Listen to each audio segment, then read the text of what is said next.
Welcome freelancers to Anthem. My name is Brian, and in this 101 guide we're going to be breaking down all the things that you want to know when getting started with Anthem. Now in this guide we're going to be focusing on the 4 different Javelin's movement abilities, flight controls, various ways to exit out of flight, dodging, and all of that. How to do this with the controller, how to really kind of get in and out and get comfortable with your setup. But before we do that, I want to point out one alternate button configuration. Now what this is going to do, it's going to basically swap your Y button and your X button. This is off by default, making Y your melee and your X your reload and actually change weapon. Personally, for me, coming from multiple different shooter kind of games, I found that very difficult to get into, meaning I kept trying to actually swap my weapon with Y as opposed to reloading with X. Now what this does mean, and this does make me uncomfortable with, is that I'm still trying to reload with the X button, but at least for my weapon swap, holding down Y ends up being that. So I'm going to keep playing around with this and hopefully I'm going to get more comfortable with it, but I do want to point this out for you. Again, this makes your melee attack your X button and your Y button your reload, and if you hold it, your swap weapon ability. Now to find these settings, it's under Start, Controls, Controller, and that's where you're going to see the option. You have other various settings that you can play around with in Anthem. They really give you a lot of details and controls over everything. So while this guide is going to show off each of the different Javelins, let's first go ahead and start with the Ranger. Now again, I've already shifted my attack to be X and having my Y be my switch weapon and reload. So you can hold Y and it's going to swap it out easily. Now this just take a little bit of adjustment, but go ahead and play with it and see what's the most comfortable. One of the things when first starting out is how do you fly, how do you hover, how do you escape from flight, and all that. Now, I do want to point out that one of the skills that you want to make use of is your B. This is your, and for each Javelin, this is your kind of dodge. You can easily use this when flying, when moving, so be sure to try to incorporate that into it all. So before we jump into flight mode, I do want to cover the Ranger's jump. The Ranger's jump is a double jump. You just press jump, and then you press it again to get that extra lift in height. Now, you do not need to double jump to get into flight. You can just jump once, press down on the right stick, and all of a sudden you're flying. You can exit out and even still double jump as well. So as long as you don't do your double jump at the start of it, you can fly. Now, again, like we said, flying is down on the right stick. If you press straight down and go into a dive, you can actually cool your engines. As you can see, the bar below my flight is going down. Now, if I get into some water and some mist, I can get the nice little cool status, which will cool my jets and allow me to fly further. So again, let me go ahead and drop down close to the water so I can maintain this cool status. And now I'm going to go press up to get some more speed. Now, if you maintain and fly near mist, near water, you're going to maintain this cooling status and go from there. Pressing down on the right stick while on the ground will allow you to do a sprint boost. And again, pressing down will put you right into flight. Now, you have a couple of different ways to cancel out of flight, and we'll go and show them here. First way is down on the right stick. This will have you enter into hover mode, where if you can then aim and hold. But you can see I'm starting to overheat, so easily just pressing down on the right stick will let you fall to the ground, and you're not going to take any damage, and thus your engines are now cooled. Let's go ahead and get back into flight. So the other way we showed off the hover, you can also actually press your melee attack to enter into a melee attack to be able to get back down to the ground very easily. So feel free to use that as well. Now that we've entered in an underwater area, you can see you have a little blue bar for your heat that will now actually represent your oxygen. Traveling underwater has similarities to flight, but it still is a little bit different. So it's going to take a little bit of getting used to. And some of these underwater areas can get rather dark. But the nice thing about being underwater is it will cool your jets and allow you to fly. Looks like we got some bad weather rolling in. I'm wondering if we're going to see a shaper storm here in the near future. So feel free to play around with flight. Feel free to jump around and use that B button. You can still use B while you're jumping on the Ranger.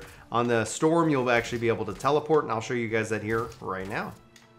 Okay, so let's go ahead and talk about the Storm here. Now the Storm has a couple of slight differences than the Ranger, so we're not going to go over everything from a flight perspective because we just covered it on the Ranger. But from a jump perspective, they do not have the jump, they have this nice hover jump. So you hold, and you actually get a nice hold again to see how that functions. So just press and hold and you're going to get additional lift. If you just press jump, you'll just get a natural jump. But the thing you need to remember about the Storm is press and hold and you get that hover, and then you hold and you get that additional float time. Just like with the Ranger, you press down on the right stick and you're going to enter into hover mode. Now this is going to last an incredibly long time as a Storm because that's one of your natural abilities, and you can see your shield that's hovering around you. And then the bar that's below you, obviously your heat gauge, is slowly filling up. Various components later will allow this to be augmented, so you could take even longer, or you could actually maintain flight indefinitely. The other thing that the Storm has is blink. So pressing B is going to be your dodge. Now you can also blink while flying. You can press left and right, and you get this kind of mindset. Same thing goes for the hover. This is going to be important for your survival. You can blink every 4 seconds. So you just keep pressing B. Now, the skill is going to be main on being able to keep your reticle locked on your target, so that way you don't lose downtime or DPS for that sake. Now we'll go ahead and just cool off our jets for just a second while we go ahead and show you how you exit into your melee. So just like before, you can press X and you're going to blink blast down to the ground. So that's how you can exit into melee. Those are the different jumps that you need to maintain as a Storm. Hopefully that's going to help. But let's go talk about the Colossus. Okay, so now here we are on our Colossus. The Colossus has a couple of different things you need to know about. They do not have a dodge. And so in this case, pressing B will bring up your shield, and you're going to see that your shield has a life to it. This is your defensive maneuver. You also don't have a generic shield that's going to recover on your person at that time. So again, B, shield, put it in the direction of where you're being shot, and watch your life and go from there. Now your jump is a little bit different here as well. So if you just jump, you get this nice explosive boom at the start of it. If you press it again, you get this nice little rocket propel to help give you a little bit more boost up to the top, and that's called your rocket jump. Boom. All right, so just note that's the differences between the jumps and the Colossus as well as the shields. Let's go ahead and do some flying. When you're flying, you can actually bring out your shield and have an aerial of defense in front of you. Let's go ahead and cool off our jets as well. So that's really handy. Keep that in mind if you're flying into a lot of fire.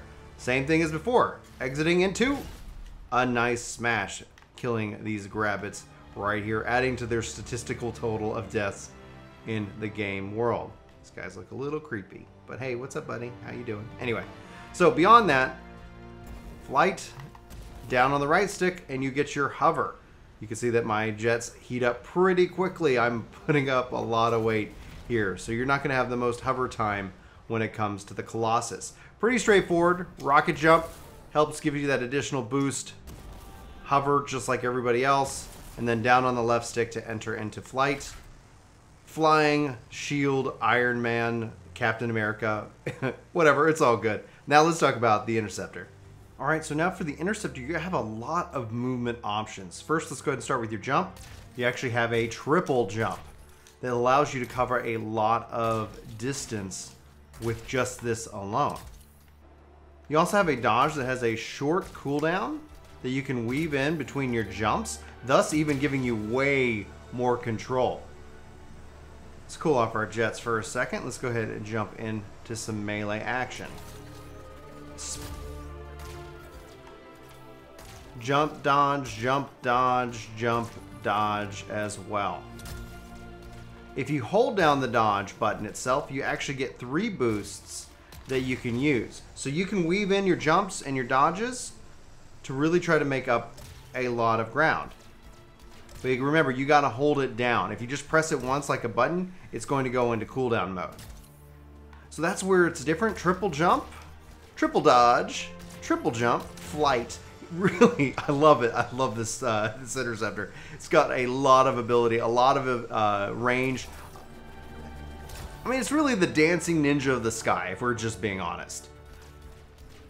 What's up, dude? All right. Anyway, guys, hopefully that will cover the basics. Hopefully that helps cover all 4 javelins, giving you some tips on flight, tips on how to navigate, tips on how to jump, dodge, weave, and all of that. We'll be back with more Anthem guides covering as much as we possibly can. Let us know if you have any questions in the comments below, if there's anything else you want to see us cover or go into more detail about, or if there's anything we missed that you feel that should really kind of be included in a 101 beginner's guide. Freelancers, my name is Brian and this is Work To Game. Thank you so much for watching this video. Hope you have a phenomenal day and I'll see you in my next one hopefully. Take care. Bye-bye. Hey guys, it's me, Brian. Thanks so much for watching this video. If you're new here, we hope you hit that subscribe button, check us out. We talk a lot about video games and we hope to at least hear from you in the comments below. We also try to respond to our comments. You know, we really appreciate the comments, the discussion, all the various points of view that everybody is so kindly, I guess impolitely or impolitely shares with us from time to time. So anyway, guys, again, thanks for watching this video. We hope you hit that like button. We hope you hit that subscribe button. Come back for more content each and every day. We post a lot around here and we'd love to hear from you about what you like about video games and everything, and especially if you have any questions that you're stuck on in anything. So anyway, signing off.